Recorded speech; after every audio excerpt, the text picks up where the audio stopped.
I want to cover 3 questions and then see where the debate will take us on this, and I'm of course very interested to hear the other views here on the panel. The first question is, what are we to make of the G20, which is a pretty new and recent innovation of global governance? What do we think of it? What are the advantages and the disadvantages?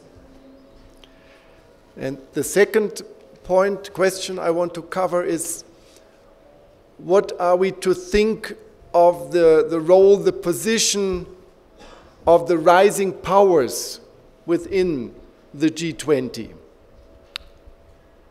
How do they take up the challenges of now having been integrated into the summit architecture? We call it the apex of the global governance system. And thirdly, I just briefly want to point at some critical issues which I think will determine the future role and relevance of the G20.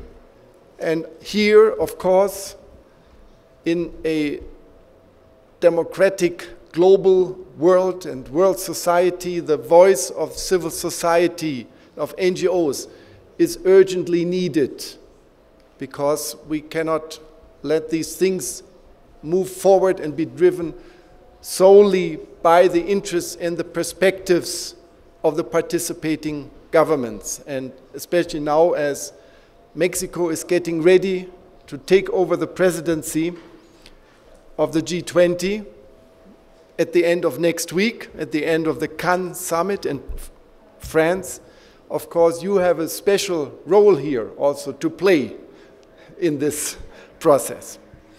So the first question, or the first issue, what are the strengths and weaknesses of the G20, the advantages and the disadvantages?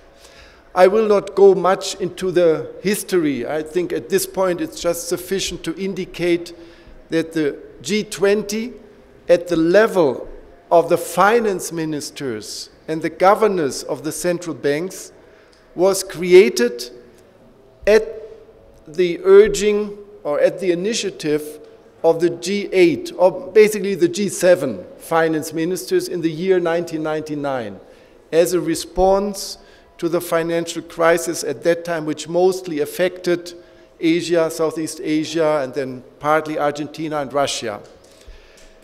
So when we had this big global financial crisis in 2007, then, as we heard yesterday at the conference from a French scholar, apparently the French President Sarkozy convinced US President Bush at that time that he should use the existing structure of the G20 at level of finance ministers to elevate it to the leaders level, where then the heads of state and government from these countries would be called in.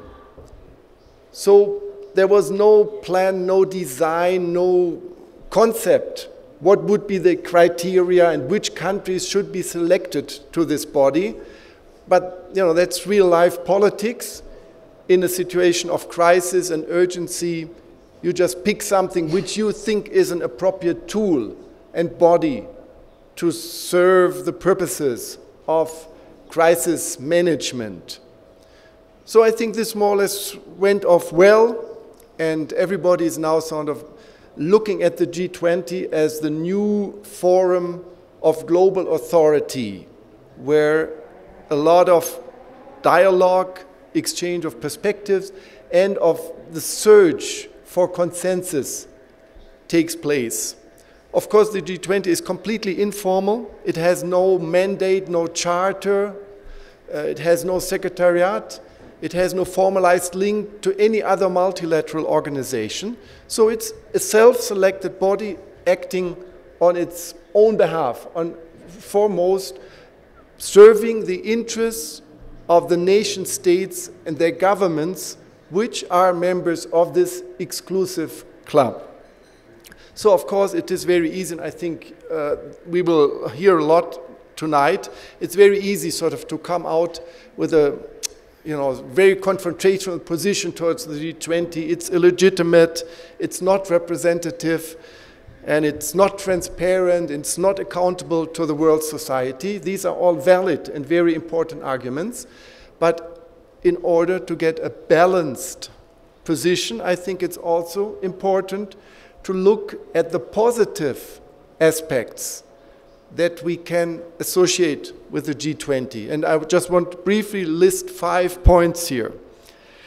The first is, the G20 as the product of a process of transition from the former body of the club governance of the Western countries, which at a later stage included Russia. So I think the first point here to make is that in my assessment, of course this is all my personal view, the G20 is a genuine innovation of global governance. It's not a continuation of the G8, like China and India would have never, Brazil would have never accepted and be ready to be manipulated or to be captured by the G7. So it's very obvious that the G20 is opening a new chapter in global politics. And this body signals a new multipolar world and the end of the Western domination at the global level that has been around pretty much since the Industrial Revolution. We can go back to the middle of the 18th century. So even 10 years ago, a lot of the activists from civil society, they were out there at the big meetings of the World Bank, of the IMF, and clamoring and saying that the voice and participation of developing countries in the bodies of global governance has to be strengthened. Now this has all come about. It's become a reality and much more rapid than I ever thought it would be possible. Second point, positive aspect, through the G20 we have a democratization of the summit architecture. The countries which are members represent 2/3 of the world population, and many of the rising powers that have just joined are vibrant democracies, like Mexico, India, Brazil, South Korea, Indonesia, and their governments have to be and they are accountable to their societies at home, and the media is closely watching them. The third important point to make is that the G20 has begun to understand that it must move beyond just being a forum for the articulation of national interests to being perceived and acting as a guardian of global well-being and make a positive contribution to the provision of global public goods. An indication of that is that the UK government will present a paper on global governance reform at the Cannes summit, where they'll think through some of these major challenges. The G20 has now become quite active on the development issues to take into consideration the interests, concerns of the poor of the world and the low-income countries. So in a way, we could say this is the beginning of a global partnership.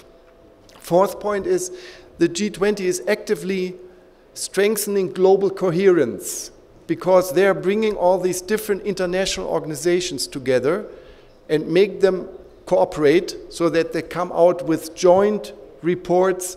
And in this one really has to see that UN organizations, which in power terms don't have much influence on global politics, they are being promoted by the rising powers in the G20. The fifth point here is that the G20 is slowly beginning to open up to non-state actors. They are beginning to have civil society dialogues, whatever you think, whatever may come out of it, and they're turning to this instrument of celebrity diplomacy, so that Bill Gates will present a big report on development financing at the Cannes summit next week. So just that you don't get a wrong impression of my position, I see these all as possibilities and as promises. The identity of the G20 still is very much in flux, and we have to see how this will all work out and what decisions the governments will make to shape the future and the mandate of that body. This, to a large extent, will depend on the position of rising powers. With this, I get to my next question. And here, I think I have personally a sort of ambivalent assessment. Of course, it is very positive that these countries, including Mexico, now have become part of the summit architecture of that, what they call the premier body of policy coordination, at least in regard to the global economic issues. And here really this, as I indicated before, this is really the end of the Western dominance, also at the ideological level. The Western model, Western values, norms, concepts no longer dominate the global discourse on future developments. The experiences of developing countries are acknowledged and being considered, and this opens and expands the policy spaces for developing countries to choose their own path according to their own priorities and values and the desires of the population. And rising countries do have a clear influence in the G20. I mean, they're not sort of toys there that are being played around with by the Western countries. At the same time, we also have to see that there is a certain risk here involved, because as we see from the documents, there is a tendency that governments of the rising powers are still very much oriented towards the conventional, traditional pattern of economic growth. Growth will solve any problem we have. And this whole idea about sustainable development, to live within the planetary boundaries and to put social equity and justice also in the center of the agenda of global policy making, this is really not so clear in the way that rising powers make their presence felt. And we have several indications for that. We can look at the documents and how the language on environmental and social standards, for example, is being softened by the rising powers. Or you can take the touchy issue of energy subsidies, that we all know that if we want to have a green transformation towards global sustainable development, we have to target energy subsidies of fossil fuels, I should say, and I would include nuclear here. And the developing countries are very reluctant to move in that. 2 weeks ago, I spent some time in Indonesia, and there we were told 20% of the national budget goes to fossil fuel subsidies, to, for fuel for the car, and nobody dares to touch it because, you will immediately lose the next election. You will ruin the future of your political party if you go there. Yeah. So with this, I come to my final point. And what are the issues to watch out for and to take a position?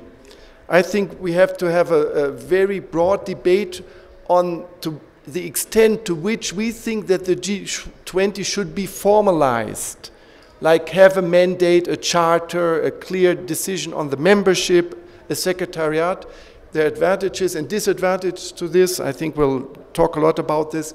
We have to see how this body will interact with the United Nations system, a key issue for legitimacy and finally also for effectiveness.